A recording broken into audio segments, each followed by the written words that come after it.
Hay muchísimas personas con una gran experiencia en el proceso de enseñanza-aprendizaje de idiomas, publicando videos increíblemente útiles con maravillosas ideas y consejos acerca del autoaprendizaje, de técnicas de estudio y hasta de la motivación que un alumno debería ser capaz de generar por sí mismo, que podrían ayudarte a que tu experiencia en el aprendizaje del idioma inglés fuera más efectiva, placentera e inclusive hasta más rápida. El problema es que la inmensa mayoría de este material en video está en inglés y no cuenta con subtítulos en español, lo cual significa que un estudiante de niveles básicos y hasta intermedios no los entiende o los entiende en un porcentaje muy, pero muy bajo. Por esta razón, me he dado la tarea de entregarte una serie de videos subtitulados en español que te ayudarán de una manera increíble a mejorar la forma en la que estudias y practicas, para que el tiempo que inviertas en ellos sea aprovechado al máximo y que los resultados o metas que te has propuesto vayan siendo alcanzadas de manera que sientas que sí estás avanzando.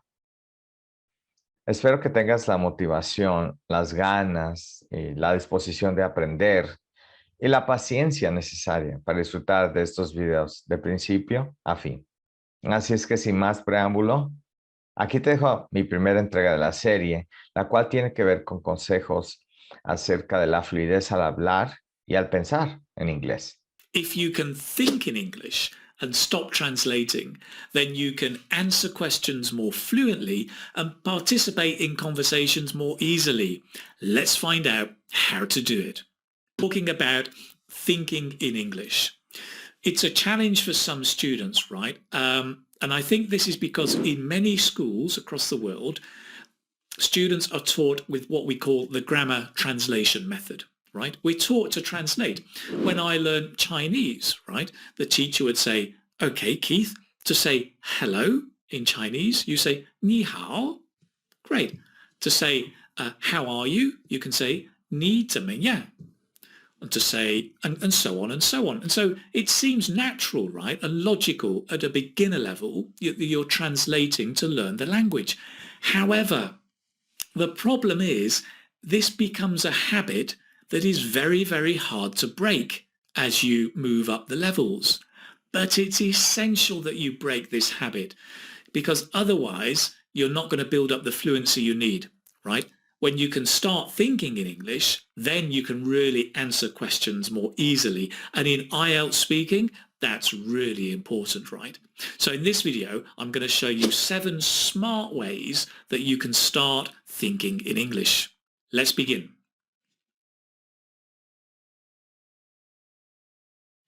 So I would say the first step to thinking in English is to surround yourself with English. Now, that does not mean you have to go and live or visit an English-speaking country. Although it's great if you can, you don't have to. No, you can do this in your own home by giving yourself even just 10 minutes a day of English. And you can build up to 20 minutes, 30 minutes a day, build up slowly. And it's important to see this English time as fun and enjoyable, not study time, right? So I'm talking about things like listening to podcasts, listening to the internet radio, listening to songs, reading some books, novels, magazines, blogs, things that you like, maybe watching TV series or films in English, right? But having this moment when you are surrounded in English. And during this moment, there are 3 things you can do, right? First of all, you can listen passively. That's fine. Secondly, you can repeat words that you hear or see. Third, you can repeat phrases that you hear or see, right? Now, listening passively is great because when you listen passively, you're reducing the stress and the pressure, and we know from research this can help us learn more deeply. Repeating words and phrases is also fantastic because then you're starting to activate the vocabulary, which means you can start to use it more fluently. So I wouldn't say creating an English environment because that sounds very big, right? And very difficult. It's very hard to have an English environment in your home.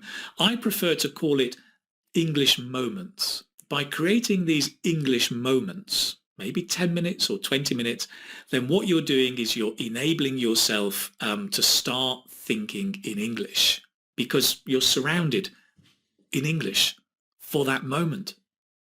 Great. Let's move on to number 2. Okay, the next one is to only use words that you already know. So when speaking in English, sometimes students want to express an idea, but they lack the vocabulary. So they go to a dictionary and they look up the word, or they ask somebody the translation, right? ¿Cómo se dice climatizar in inglés? Ah, gracias, right? And so you're getting a translation. Now that's great for building your vocabulary, yes, but it is not good for your fluency, right? A great way to improve your fluency and to start thinking in English is to only use the words you already know when you're speaking. Now I know what you're thinking. You're thinking, hang on, Keith, come on. That's too simple. I'm just going to be speaking simple English. Yes, and that is the beauty of it. It's simple and you can focus 100% on fluency because you're not translating. And so you're starting to think in English. Now, if you come across an idea you want to express, but you lack the vocabulary when speaking, there are 2 things you can do. Not 2 things you can do. Number 1, you can either try and find a way round it, to say it in another way, paraphrase it, essential for IELTS speaking, right? Or, number 2, is that you can let the idea go. Say something else. Stay with the words that you know. Trust me, I've done this with Spanish. I've even dreamt, not only thought in Chinese, but I've dreamt in Chinese. 太好玩了. This is a game changer, right? Try this one out. It seems strange, but try it. I think you'll like it. Let's move on. Right, the next one is to start small and build up. So it's probably very hard to try and think in English the whole day long, right? Not easy at all. So don't think big. Start small. Just start even thinking single words in English, right? And remember to always use words that you already know, right? So a common technique is to look at a picture, and as you look at the picture, you think of the things that you see. Try this. Have a look at this picture and just don't speak, just think one word of the different things you can see. Try this.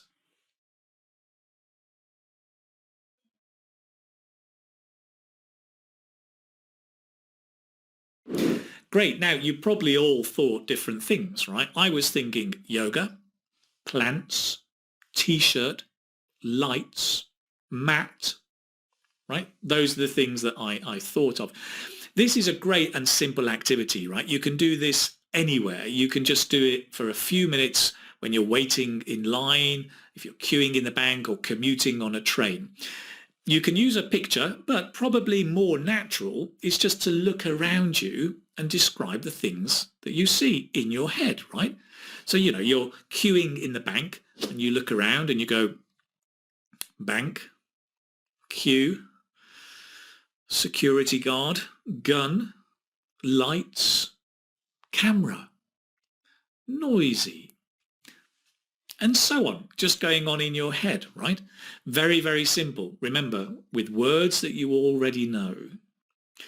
The secret is to do this as a daily habit, right? Even just for a minute, but to do it every day. And it's starting small, right? Atomic Habits. Have you read that? James Clear? Come on. If you haven't read it, go and check it out. Atomic Habits.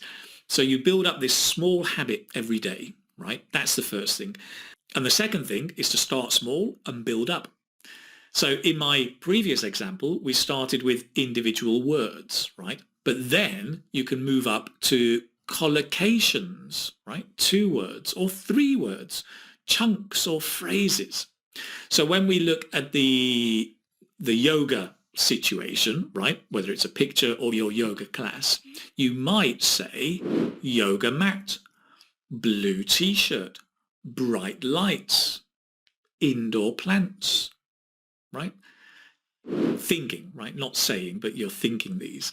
And then you can build up and you can start making phrases. Oh, there's a yoga mat. She's wearing a blue t-shirt. Those indoor plants are nice, right? Have a go. Here's the picture again. Either try collocations or short phrases. Have a go.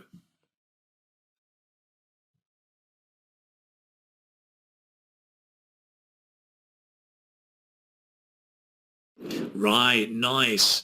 So you can see you're starting small and building up with this daily habit, thinking in English. Lovely.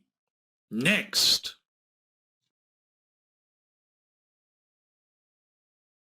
Right, next up is talk to yourself.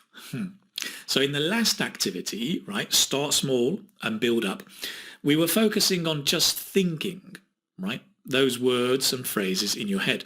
Now we're going to extend that to actually talking to yourself, saying the words out loud. Again, the goal is not to build vocabulary, right? The goal is to work on fluency. The reason for this is I turn to the Russian psychologist and educator Lev Vygotsky, right? And he said that the inner voice, your thinking, comes from the internalization of your outer voice, the speaking, right? If you think about it, right, that inner voice in your head, it's the same voice as when you speak. The only difference is your muscles. You're not using these muscles. So this cycle of thinking, speaking, through practice, we can reinforce it and help us to think more in English. Now, we're not here engaging with other people, right? It's just talking to yourself, right? So maybe as you're walking down the street, you go, oh, silly hat. That's a silly hat. What a lovely day. I love the sun. Oh, I'm getting hungry, right? You're saying little snippets, little phrases to yourself and reinforcing that thought in English. Okay. Some simple activities you can do here are maybe, and you may want to do these at home if you're not comfortable speaking out loud in the street. I mean, to be honest, nowadays, right, lots of people talk to themselves in the street, right? Potatoes, carrots, peas. Yeah, I think I've got everything, Julie. Yeah, I'll be back home shortly. All right, darling. Cheers, bye-bye. Or so we think. I mean, sometimes they're speaking on the phone. But if you're not comfortable talking to yourself outdoors, just do these at home. So, for example, in the morning, you could talk about your routine for the day or your plan for the day. Oh, today I'm going to go shopping. I've got to pick up some vegetables, right? You can describe an activity you're doing, right? For example, I'm cooking, so I need 2 eggs. I need a bit more flour, more salt, I think. Or you can just review what you've done today, right? So today was a good day. In the morning, I did this and that, and oh, that was a good idea. And so you can do simple things where you're actually just talking to yourself and reinforcing this thinking as well. Right, let's move on. Next is to write in English. So when it comes to thinking in English, I think the active skill of writing complements the active skill of speaking in helping you create this English environment, or what I called English moments throughout your day that will help you think in English. Now, of course, the way that we speak and write are very different, right? And I do not encourage you to speak the way you write. They are 2 separate forms of communication. However, there is some research that suggests that writing and speaking are connected and actually influence each other. So I think by writing things in English, we can also help start thinking in English. Remember, only use the words that you know and start small and build up. As before, some simple activities could be, right, writing your shopping list in English, leaving a message to the family, pick up John at 6 o'clock, right? Or putting a post-it on your computer. Bang, remember to email Udemy. And you can build up, right? Maybe then you write a diary in English or a blog post or a complete blog in English, right? But all of these are creating moments of English that are going to help you start thinking in English. Let's move on. Now, listen, we have an expression in English which is the proof is in the pudding. Which means you can say the pudding or the dessert is delicious, but only when you taste it do you know if it's delicious. The proof is in the pudding, right? So only when you do something can you know if it works. So far, we've been looking at thinking in English to yourself, talking to yourself, writing notes to yourself. It's all about you, right? Next is to practice with others, because you need to be able to think in English when you're communicating with other people as well. So I think it's really important to practice speaking with others, and as you're doing that, to practice this thinking in English as you're doing it, right? In fact, the more you engage in conversations in English with your teacher, friends, students, colleagues, the more you're going to have the chance to practice thinking in English as well. And when you're practicing, have some conversations where you just focus on thinking in English, right? Keep it simple. Use the words that you know. Simple conversations. You may want to tell the other person you're actually practicing thinking in English so that they've got patience with you, and have specific conversations just focusing on that. Try it out and see. Let's move on. My next and final tip is to be monolingual. Monolingual. Let me explain. So one of the biggest game changers for me when I was learning French in particular was to move from using a bilingual dictionary, so French-English, to using a monolingual dictionary, French-French. So when I went to look up a word in French, it didn't translate to English. It gave me a definition in French. Mind-blowing, game changer, absolutely brilliant. This was a critical step because it forced me to start thinking in French. Yes, it was more difficult. Yes, it took more time. It was an effort, but really the change over several months was huge. Now, another expression we have in English is there's no such thing as a free lunch, right? Meaning that really you have to pay to get some benefit, right? So like using the monolingual dictionary, it's hard, it takes effort, but by paying, using that time and effort, you get the benefit and you get big, big rewards. So you won't make the change or transformation from thinking in your native tongue to thinking in English overnight, right? It just won't happen overnight. It takes time, it takes effort, but the rewards are huge. And I think the monolingual dictionary is a great one to do. All of the steps above, I think, can be really, really useful. Take care, my friend. Bye-bye. Espero que las ideas que se presentan en este primer video te sean muy útiles y que de inmediato las lleves a la práctica. Bye bye.